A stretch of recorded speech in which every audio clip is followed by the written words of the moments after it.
보실 하나님 말씀은 누가복음 6장이 되겠습니다. 누가복음 6장 말씀 20절에서 26절 말씀까지 봉독해 올리겠습니다.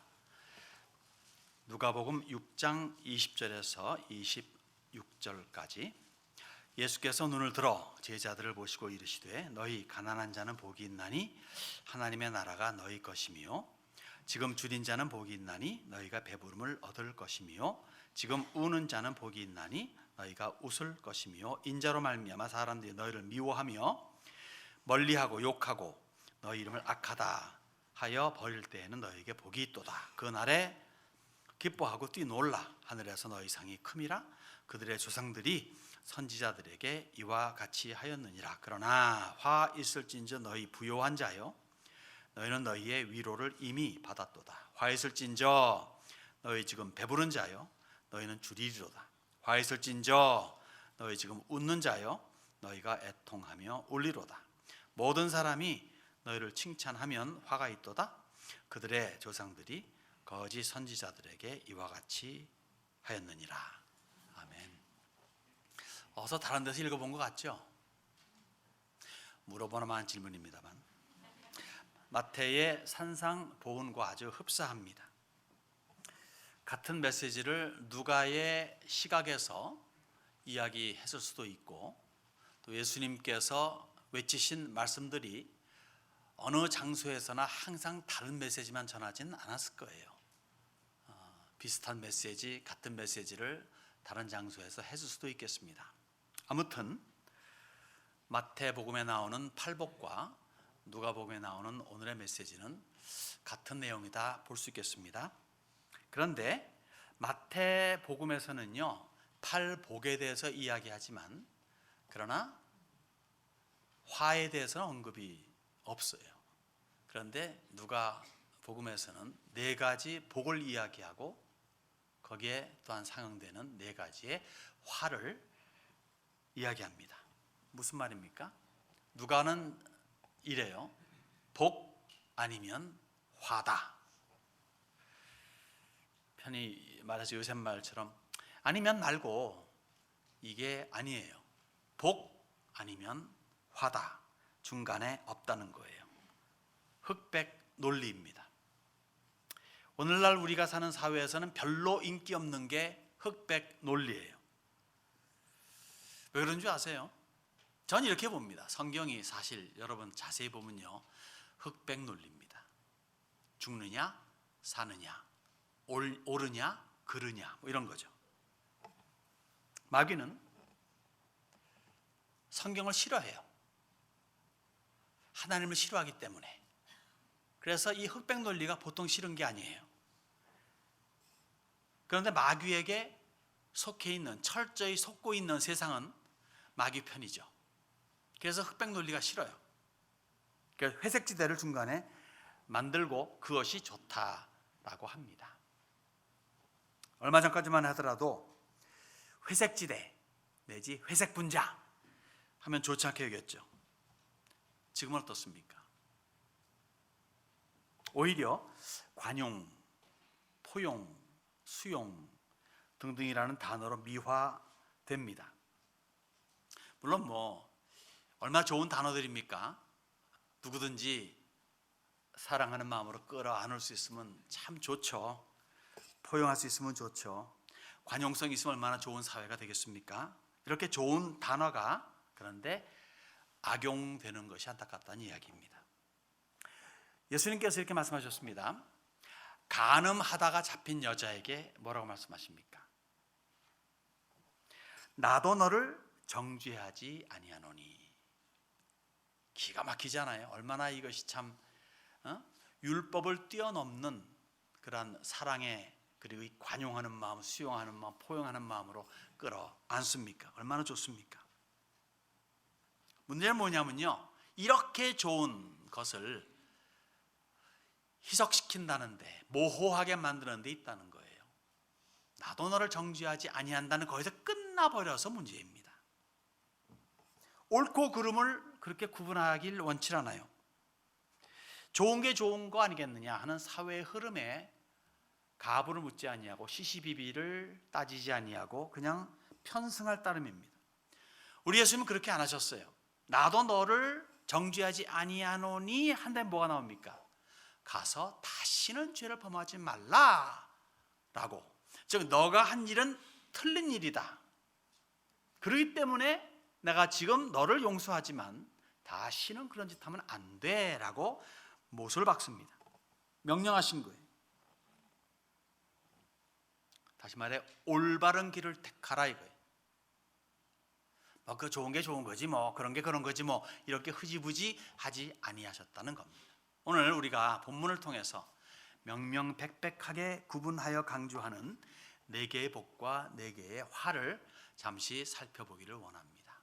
먼저 복이죠. 성경은 재밌어요. 항상 좋은 걸 먼저 이야기해 줍니다. 그 다음에 나쁜 거 이야기해 줘요. 요한계시록 보면 그렇잖아요. 특히 7 교회 이야기할 때 보면 그렇지 않습니까? 먼저 4개의 복을 먼저 이야기해 보죠. 근데 읽으면서 먼저 우리가 알 것은 뭐냐면요, 20절에 보면요, 예수께서 눈을 들어 제자들을 보시고 이르시되 그럽니다. 누구를 보시고? 제자들을 보시고 이르시는 겁니다. 즉 제자들에게 향한 메시지예요.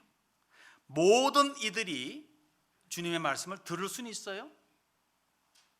읽을 수도 있어요. 오늘 같으면. 그렇지만 깨닫는 것은 제자들의 몫입니다. 제자들만이 깨달을 수 있다는 거예요. 인류 70억 넘는 인류들이 다 성경을 읽을 수는 있습니다. 설교를 들을 수도 있습니다. 깨달음은 그들의 몫은 아니에요. 좀 차가운 말 같지만 성경이 이렇게 말합니다. 다메섹 도상에서 이제 사울이 듣잖아요. 바울이 듣잖아요. 너 왜 나 핍박하니? 누구신데요? 나? 네가 핍박하는 예수야. 들었어요. 그러면서 이제 지시사항을 듣잖아요. 근데 주변에 있던 사람들은, 같이 갔던 사람들은 뭐라 합니까? 큰 소리가 울은 걸로 알지 깨닫지 못했다고 말합니다. 그런 식이에요. 오늘 예수님의 제자된 세미안인 줄 믿습니다.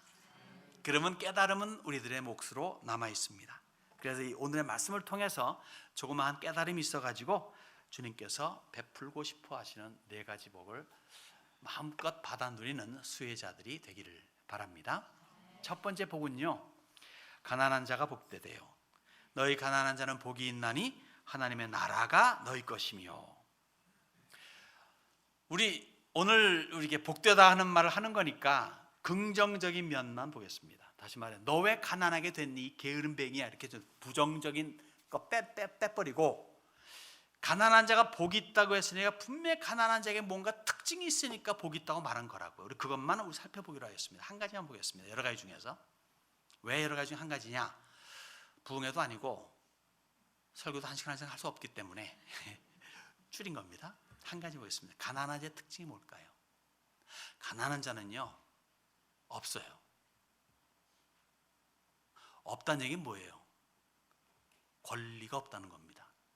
뭐 내가 땅이 있어야 따지고 집이 있어야 따지지, 집도 없고 땅도 없고 돈도 없는데 뭘 따져? 권리가 없어요.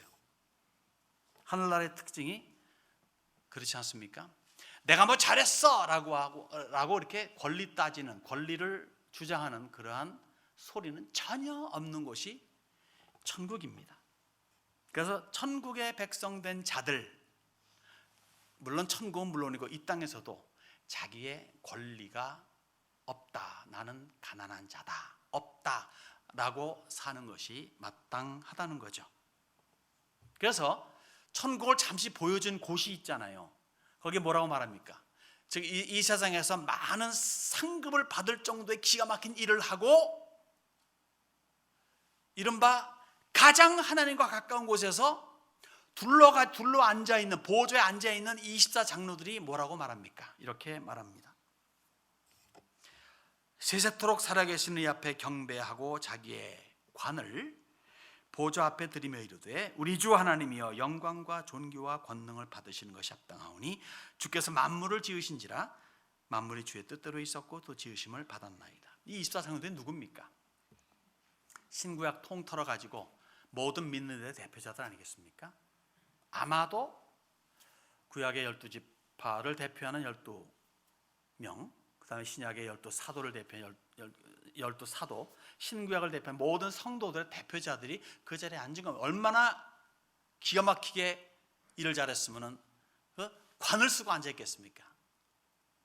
그리고 아담 이후부터 오늘까지 얼마나 많은 사람들이 예수를 믿었고 천국 갔겠습니까? 수도 셀 수 없는 무리들이라고 요한계시록이 말해요. 유리바다 앞에서 하나님께 그 엄청난 숫자 중에서도 뽑아낸 24명들이 뭘 합니까?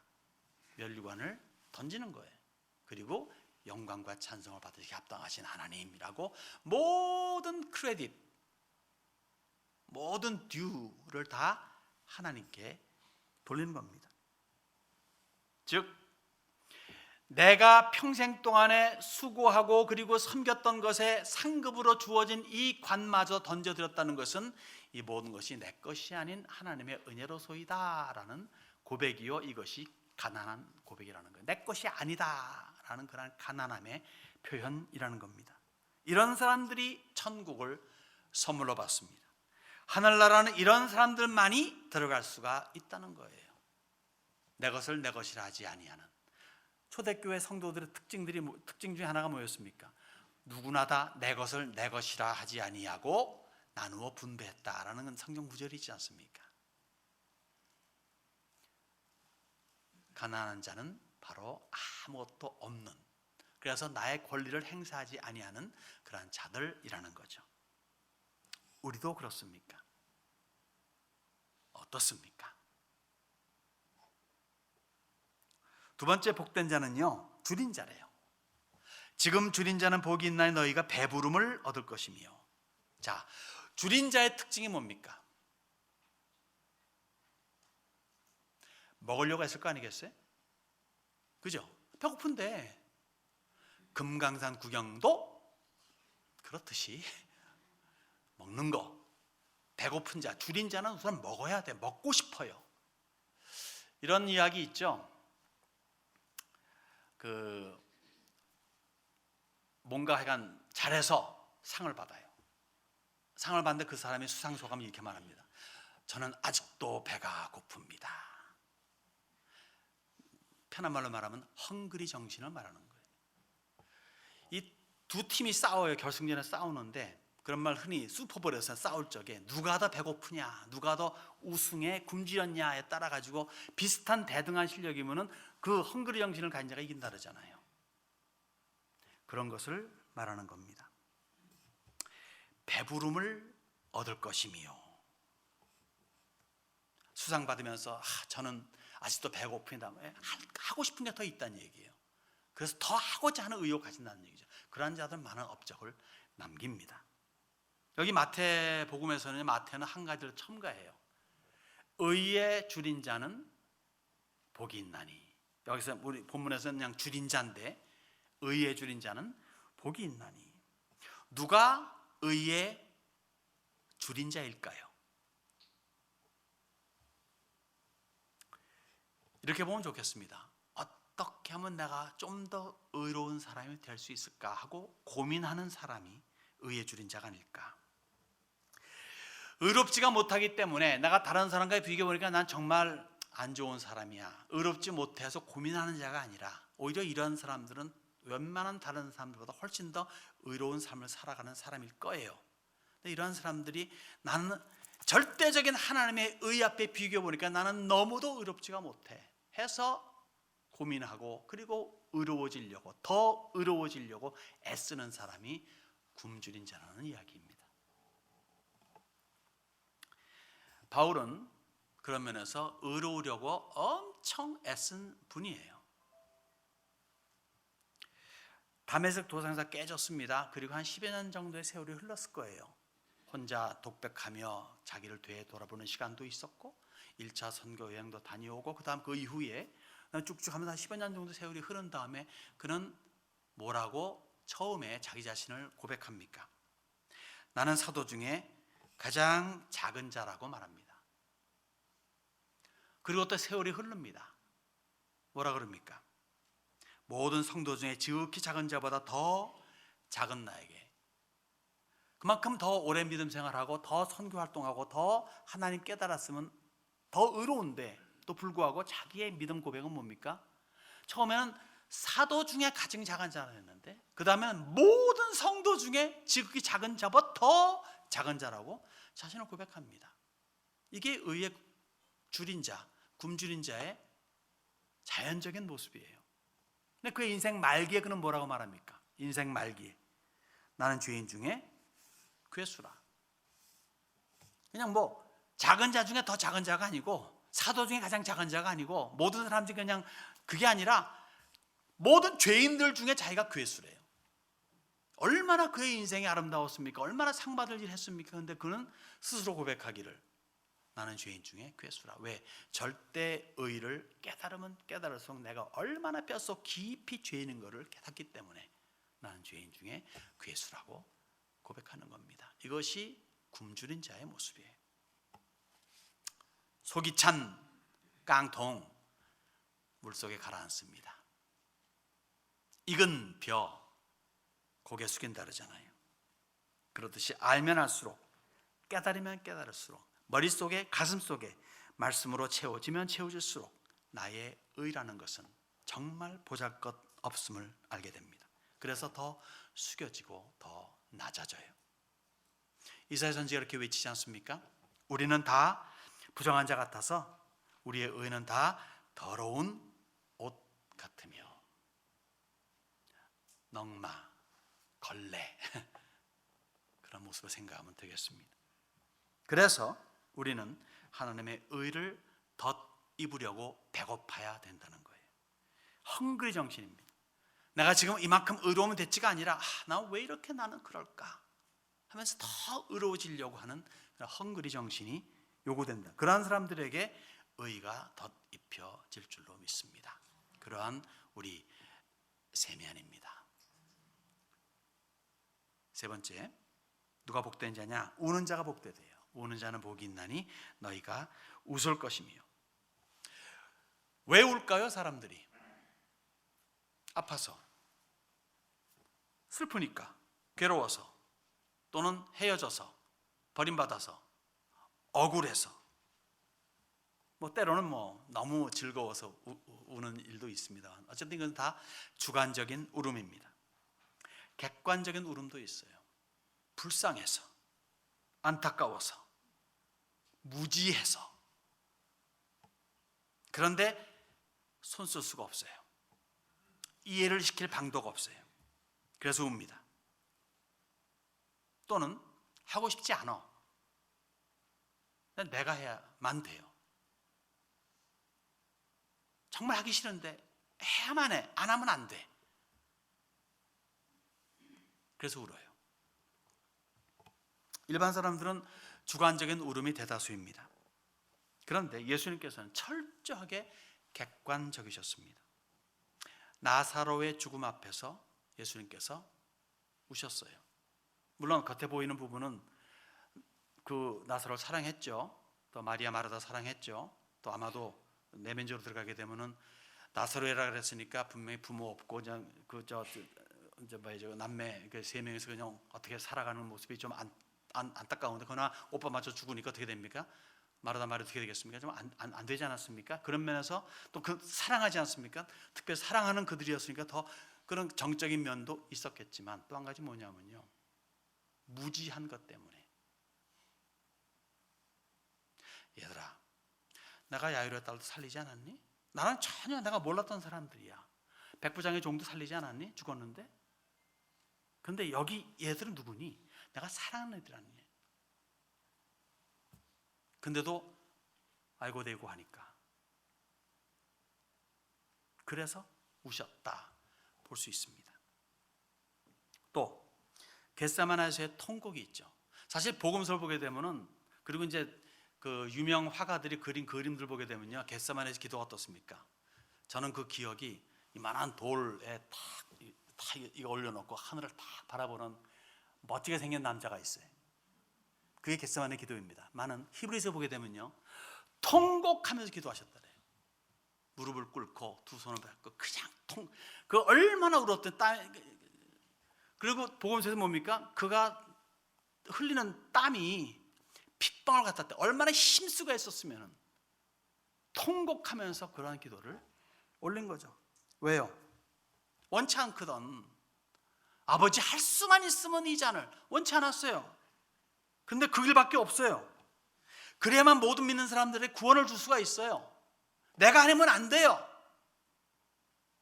그래서 우신 거예요. 울며 가신 길입니다. 울며 가신 그 길의 결과는 어떻습니까? 영광의 부활입니다. 승천과 좌정입니다. 재림의 심판입니다. 그리고 신천신지의 도래입니다. 원래 그 맞는 단어는 신천신지가 아니라 신천지거든요.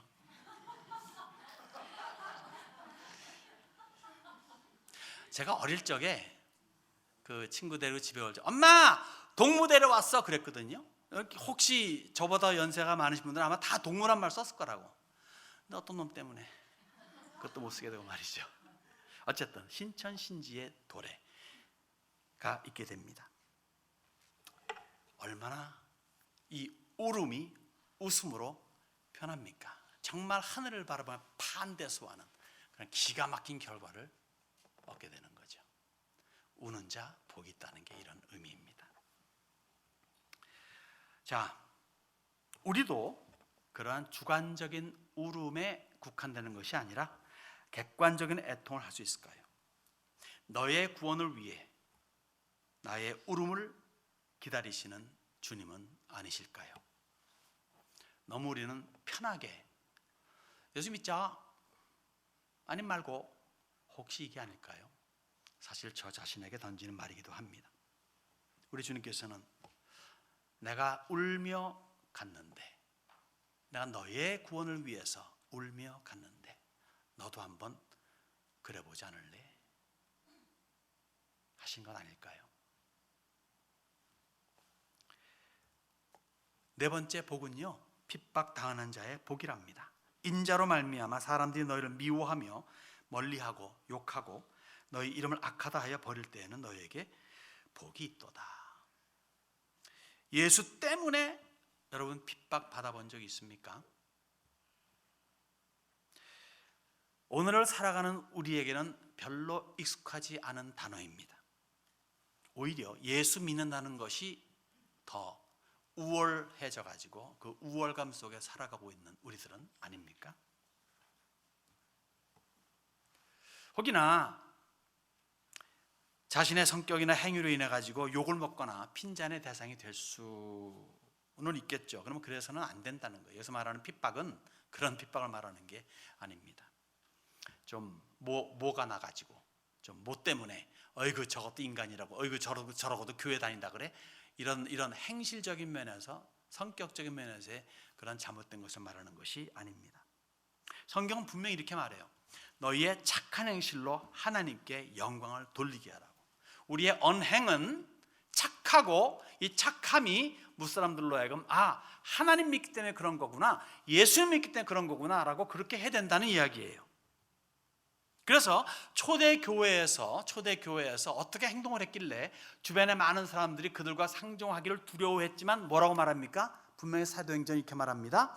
백성이 칭송하더라. 오늘날 교회는 이렇게 칭송받아야 되지 않겠습니까? 오늘날 여러분들이 그렇게 칭송받아야 되지 않겠습니까? 그렇지만 초대교회는 엄청난 핍박을 받아요. 성격의 결여라든가 부적절한 행동으로 인해서가 아니라 신앙의 핍박입니다. 그래서 이런 말씀이 있죠. 그날에 예루살렘에 있는 교회에 큰 박해가 있어 사도 외에는 다 유대와 사마리아 모든 땅으로 흩어지니라. 여러분, 신앙의 핍박이라고 하는 거는요, 신앙생활을 제대로 하고자 할 때 일어납니다. 심지어 교회 안에서도 신앙의 핍박은 있어요. 너 모르게 잘났다고 그렇게 혼자 잘 믿은 척할래? 라는 말도 듣기도 합니다. 대충 믿고 자는 사람들, 차게도 뜨겁게도 아니고 그저 미적지근하게 믿고 자는 자들, 한 발 들어놓고 한 발은 바깥에 놓고 수틀면 빠져나온다는 그런 생각하는 사람들에게 신앙의 핍박은 있을 리 만무합니다. 여러분 어떻습니까? 저에게도 던지는 말이기도 해요. 자, 4가지 복을 봤습니다. 이제 4가지 화를 보겠습니다. 복이 있나니를 4번 반복했듯이 화 있을진저를 또한 4번 똑같이 반복합니다. 복이 확실하듯이 화도 확실하다는 의미예요. 자, 24절에 보면요, 부요한 자가 먼저 나옵니다. 부요한 자, 화 있을진저라고 말해요. 너희는 너희의 위로를 이미 받았다 라고 말합니다. 자, 부유한 자가 부자죠. 부자는요, 일반적으로 선망의 대상이에요. 여러분 영화를 보시거나 특히 한국 드라마 보세요. 몽땅 부자를 욕하면서도 부자가 되기를 애쓰잖아요. 선망의 대상입니다. 조금만 조금만 일을 해도 막 칭찬이 막 그냥 나옵니다. 이번 코로나 바이러스로 누가 이렇게 기부했다 이런 거 없어요. 그런데 유명인이 얼마 했다 그러면 그냥 대물자까지 신문에 나옵니다. 으아, 이런 사람이 이렇게 선행을 했다고 말이죠. 그러니까 부한 사람은 칭찬도 많이 들어요. 그리고 이런 사람도 하늘에 상이 없어요. 여기서 다 받았기 때문에. 여러분, 저는 개인적으로 부하다라는 개념을 저는 이렇게 봅니다. 여러분이 거기에 동의하시면은 와, 나도 부장갑이여 이렇게 말할 수 있을 거예요. 성경에 먹을 것과 입을 것이 그날에 있은즉 족한 줄로 여길지어다. 이것이 정상이라면 내일 먹을 음식도 갖고 있다면 그건 부자예요. 여러분 부자입니까 아닙니까? 네, 어떤 사람은 저는 그렇게 못 됩니다. 전 딸만 셋이에요. 네, 우리 다 여기에 사는 우리 한국 분들 정말 부자입니다. 70억의 인구를 비교해 볼 적에 우리 같이 이렇게 첨단의 최첨단의 말할 필요 없겠죠. 정말 우리는 감사하며 살아야 되죠. 부한 자니까. 근데 본문이 말하는 부유한 자는요, 부한데 더 부하려 하는 자를 여기서 의미하는 거예요. 이러한 사람들에게 바울 사도가 경고하는 것이 있습니다. 우리가 먹을 것과 입을 것이 있은즉 족한 줄 알 것이니라. 부하려 하는 자들은 시험과 올무와 여러 가지 어리석고 해로운 욕심에 떨어지나니 곧 사람으로 파멸과 멸망에 빠지게 하는 것이라 라고 말합니다. 바울이 이렇게 말한다면요, 야고보는 단언합니다. 들으라 부한 자들아, 너에게 이 말 고생으로 말미암아 울고 통곡하라. 너희 재물은 썩었고 너희 옷은 좀먹었으며 너희 금과 은은 녹이 슬었으니 이 녹이 너에게 증거가 되며 불같이 너희 살을 먹으리라. 너희가 말세에 재물을 쌓았도다. 아까 제가 여러분들에게 우리는 부자입니다 라고 말씀드렸습니다. 부자입니다. 부자가 될 수 있어요. 만약 여러분들이 어떤 가난한 나라에 가난한 집에 자식으로 태어났다, 그러면 가난하겠죠. 여러분들은 행복하게도 이러이러한 환경 속에 저러저러게 돼가지고 여러분의 자녀들 다 부자로 살아갑니다. 자동차 한 대밖에 없는 집도 드물잖아요. 저 집같이 좀 가난해서 냉장고 하나밖에 없는 집도 드물어요. 정말 우리는 부자입니다. 안 믿으시는 것 같아 다들. 야, 목사님 내가 얼마나 힘든지 아세요? 집이요? 다 은행 거예요. 뭐요? 다 뭐예요? 그렇게 하지 마시고 우리는 사실 부자입니다. 부자가 될 수는 있어요. 그러나 부자가 되려고 애쓰지 마세요. 부자로 살 수는 있어요. 그러나 부자의 행세는 하지 마시라는 겁니다. 왜? 욥과 같은 부자도, 아브라함과 같은 부자도, 이삭과 같은 부자도, 그리고 나사로 같은 가난한 자도 다 하나님의 작품이에요. 그래서 되려고 행세하지 말고, 있으려고 애쓰지 말고, 그렇기 때문에 화를 자초하지 말자는 거예요. 주어진 그 분수 안에서 감사하며 살아야 된다는 거죠. 두 번째로 볼 사항은요, 배부른 자가 화가 있답니다. 저와 여러분은 거의 매일마다 배부른데 그건 화가 나? 그건 아니에요. 그건 아니고 너희 배부른 자여 줄이리로다라고 말합니다. 무슨 말인가 하면은 헝그리 정신이 사라진 거예요.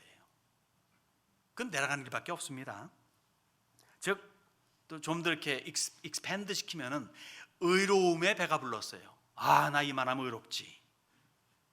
더 이상 의로워지려고 하는 욕심이 사라지고 그냥 거기에 안주하려고 합니다. 마치 성전 앞에서 폼난 옷을 입고 멋들어진 미사역을 쓰면서 자신의 의를 무사람들에게 나타낸 바리새인의 기도처럼 이렇게 기도합니다. 따로 서서 기도하여 이르되 하나님이여, 나는 다른 사람들을 곧 토색 불의 간음을 하는 자를 같지 아니하고 이 세리와도 같지 아니함을 감사하나이다. 좀 비슷해 보이지 않아요? 반면에 세리는 어떻습니까? 멀리 서서, 한쪽 구석이겠죠, 감히 눈을 들어 하늘을 쳐다보지 못하고 다만 가슴을 치며 이르되 하나님이여 불쌍히 여기소서, 나는 죄인으로서이다. 예수님 단언하십니다. 내가 너에게 이르노니 이에 저 바리새인이 아니고 이 사람이 의롭다 하심을 받고 그의 집으로 내려갔느니라. 무릇 자기를 높이는 자는 낮아지고 자기를 낮추는 자는 높아지리라. 일반 사람들의 눈에서는 바리새인이 멋있겠죠. 멋들어진 옷을 입고 멋들어진 기도를 하니까 사회에서 손가락질하고 실제로 나쁜 사람들이 많았어요. 세리 중에서 진짜로. 그중에 이 사람은 좀 괜찮았던 모양이죠. 어쨌든 사회적인 통념 속에서 저 세리 저거 로마 정부의 빌부터 먹고 산 다음에 우리한테 갈취해낸 저런 나쁜 놈들, 이런 편견 속에서, 이런 생각 속에서 그 세리는 가슴을 치면서 회개합니다. 이 사람은 아마도 그렇게 고리대금을 취하지는 않았을 걸로 유언합니다. 아무튼 여기 바리새인은요, 의에 배부른 자입니다. 배부른 자예요. 여기 세리는 굶주린 자입니다. 의에. 기억하십시오. 주님이 인정한 사람은 세리임을. 스스로 의롭다 여기는 자처럼 어리석은 자는 없습니다. 우리 세미 안에 이만하면 됐지, 이만큼 오래 잘했으면 됐지, 내가 그래도 너보다는 잘 믿지, 그래도 내가 좀 조금 더 의롭지 하는 생각을 가짐으로 말미암아 화를 자초하는 분들이 한 분도 없기를 바랍니다. 오히려 날이 갈수록 더 내가 죄인임을 깨닫고 깊은 회개를 하는 바울을 본받음으로 말미암아 주님에게서 인정받는 여러분들이 되어야 될 줄로 믿습니다. 세 번째 볼 사항은요, 웃는 자입니다. 화 있을지니 너희 웃는 자여, 너희가 애통하며 울리로다. 나만 좋으면 좋은 거야. 남이 어떻든 지금의 나는 웃음꽃이 피었어. 내가 애쓰고 수고한 보람을 내가 지금 누릴 거야. 너가 아프던 말던, 고통스럽던 안 고통스럽던 상관없어. 나는 웃을 일만 남았어.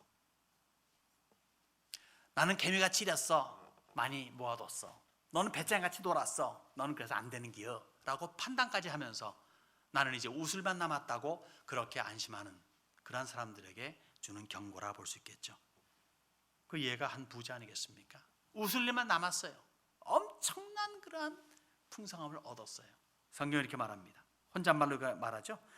소출이 너무 풍성하니까 내가 곡식을 쌓아둘 곳이 없으니 어찌할까 하고 또 이르되 내가 이렇게 하리라. 내 곡간을 헐고 더 크게 짓고 내 모든 곡식과 물건을 거기 쌓아두리라. 또 내가 내 영혼에게 이르되 영혼아, 여러 해 쓸 물건을 많이 쌓아두었으니 평안히 쉬고 먹고 마시고 즐거워하자 하리라. 많이 모아뒀어요. 많이 벌었어요. 어떻게 할까? 은행에다 저축을 하고 증권에 집어넣고 그다음에 어떻게 해가지고 했나요? 와, 나 이제 됐다. 금도 사다 놓고 땅도 사고 집도 사고 난 이제 됐다. 앞으로 웃을 일만 남았다. 주님 뭐라 하십니까? 어리석은 자요, 오늘 밤에 내 영혼을 도로 찾으리니 그러면 내 준비한 것이 누구의 것이 되겠느냐. 우리 세면에 이런 어리석은 자 한 분도 없기를 바랍니다. 나의 잘됨에 남의 안됨을 도외시하고 스스로에게만 희낙낙하는 함으로 마지막 때 애통하며 우는 불상사가 없기를, 화가 임하지 않기를 바랍니다. 항상 돌아볼 수 있는 마음, 나에게 주어진 이 불을 어떻게, 왜 주셨을까, 어떻게 사용할 수 있을까를 생각하며 고민할 수 있는 여러분들 되시기를 바랍니다. 마지막 볼 수 있는 상황은 칭찬받는 자래요. 본문에 모든 사람이 너희를 칭찬하면 화가 있도다. 그들의 조상들이 거짓 선지자들에게 이와 같이 하였느니라. 칭찬도 칭찬 나름이에요. 악인이 악인을 칭찬하는 것은 아무런 의미가 없습니다. 조폭 두목에게 부하들이 입에 침이 하도록 칭찬하고 충성을 맹세한다 할지라도 무슨 의미가 있겠습니까? 아무런 의미가 없습니다. 여기 너희를 칭찬하면에 초점을 맞추시기 바랍니다. 너희를 칭찬하면. 우리 읽었던 22절에 뭘 말합니까? 핍박을 받는 자 복이 있다 그랬잖아요. 근데 거기에 인자로 말미암아 사람들이 너희를 미워하고 멀리하고, 너희를 핍박하면 인자로 말미암아. 본문에서 여기 26절은 뭘 말하고 있습니까? 너희를 칭찬하면, 인자로 말미암아 너희를 칭찬하면은 딱 맞는 말인데 인자가 빠졌어. 그냥 너희를 칭찬하면. 예수님과 관계없는, 인자가 누굽니까? 예수님이죠. 예수님과 관계없이 칭찬을 들으면 어떻게 됩니까? 그 칭찬이 예수님에게로 돌아가는 것이 아니에요. 자기에게로 오는 겁니다. 나의 영광이 되는 거죠. 내 영광을 하나님께로 돌리지 아니하면은 그 영광이 저주가 된다는 겁니다. 왜? 내게로 돌아온 영광을 내가 가로챈다는 것은 하나님의 것을 도둑질하는 것이기 때문에. 이건 믿음과 안 믿음을 떠나서예요. 그 결과가 얼마나 비참한지 아세요? 헤롯이 그랬어요. 헤롯이 하나님의 영광을 하나님께로 돌리지 아니하므로 주의 사자가 고치니 벌레에게 먹혀 죽으니라. 물론 좀 극단적인 표현이지만은 여러분, 하나님께 돌아갈 영광을 내가 가로챈다, 이거 굉장히 무서운 일입니다. 우리 믿는 사람은 특별히 조심해야 될 줄로 압니다. 모든 것이 하나님에게서 왔으니 모든 것이 하나님에게로 돌아갑니다 하는 것이 우리의 신앙 고백이 되어야 되겠죠. 그래서 우리는 모든 일을 다 하나님께로 크레딧을 돌려야 돼요. 모든 듀를 하나님께로 돌리는 것, 모든 영광을 하나님께 돌리는 게 사람의 본분이기도 하지만, 실은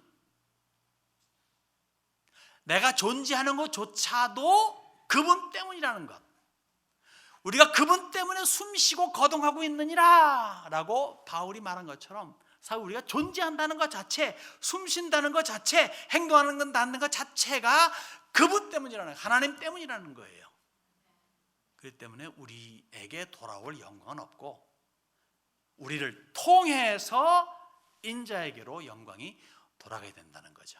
그래서 우리에게 돌아오는 칭찬일 때, 야, 너 참 진짜, 야 하고 칭찬할 적에 내가 아니라 내 속에서 역사하시는 주님이시야, 야 하면서 주님께로 영광을 돌리는 그러한 자세가 필요하다는 겁니다.